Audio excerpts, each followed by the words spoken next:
Տպարանից րոպեներ առաջ են բերել Ավրորայի ուղուն Հայկ Դեմոյանը սպասում էր 2009-ից։ Հենց այդ ժամանակ սկսեց ուսումնասիրել Արշալույս Մարդիգանյանի բացառիկ ճակատագիրը։ Վավերագրական պատկերագիրքը ամփոփում է ցեղասպանությունը վերապրած աղջկա անսովոր կյանքն ու մեկ մարդու օրինակով ներկայացնում է մի ամբողջ ժողովրդի պատմություն։ Հայկ Դեմոյանը համոզված է, Ավրորան աշխարհի համար կարող է դառնալ հայկական Աննա Ֆրանկ։ Ավրորայի դրվագը մենք չուզեցինք պատճենել, մենք ուզեցինք ներկայացնել հենց առանձին վեճծված այս դրվագը, որտեղ մարդկային խիզախության պատմություն էր սա առաջին հերթին։ Ցեղասպանությունը վերապրածի առաքելությունը ապագայի ցեղասպանությունները կանխարգելելն է։ Հենց սա էր Ավրորան փորձում ասել իր կենսագրական ֆիլմով, եւ մեկ դար անց էլ այդ գործառույթը կրում է Հայաստան պետությունն ու հայկական բանակը։ Ցեղասպանության թանգարան ինստիտուտը հենց այս գաղափարն է ուզում տարածել։ ՄԱԿ-ին առաջարկել են ստեղծել Ադրբեջանի ցեղասպանական գործողությունների կանխարգելման եւ մշտադիտարկման խումբ։ Բաքուն կարող է նոր ցեղասպանություն գործել, ուստի դա կանխելու համար պետք է նախապես մշակել պարտադիր գործողությունների ծրագիր։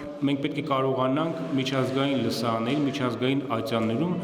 ակնհայտ կերպով եւ շատ պարզ ձևով բացահայտենք, որ եթե չլինի այս զսպման քաղաքականությունը, պատժելու քաղաքականությունը, ապա դրա հաջորդ քայլը կամ այլընտրակը կլինի նոր ցեղասպանության իրականացումը։ Հայաստանը աշխարհին նաև սովորեցնում է ինչպես կանխել մարդկության դեմ ոճրագործությունները։ Ցեղասպանության թանգարան ինստիտուտը դրամաշնոր է տրամադրում արտասահմանցի ցեղասպանագետ պատմաբաններին։ Նրանք թանգարան ինստիտուտում ուսումնասիրում են 20-րդ դարի առաջին ցեղասպանությունը, ապա իրենց հետազոտությունները հրապարակում միջազգային գիտական ամսագրերում։ Այս տարի սպասում ենք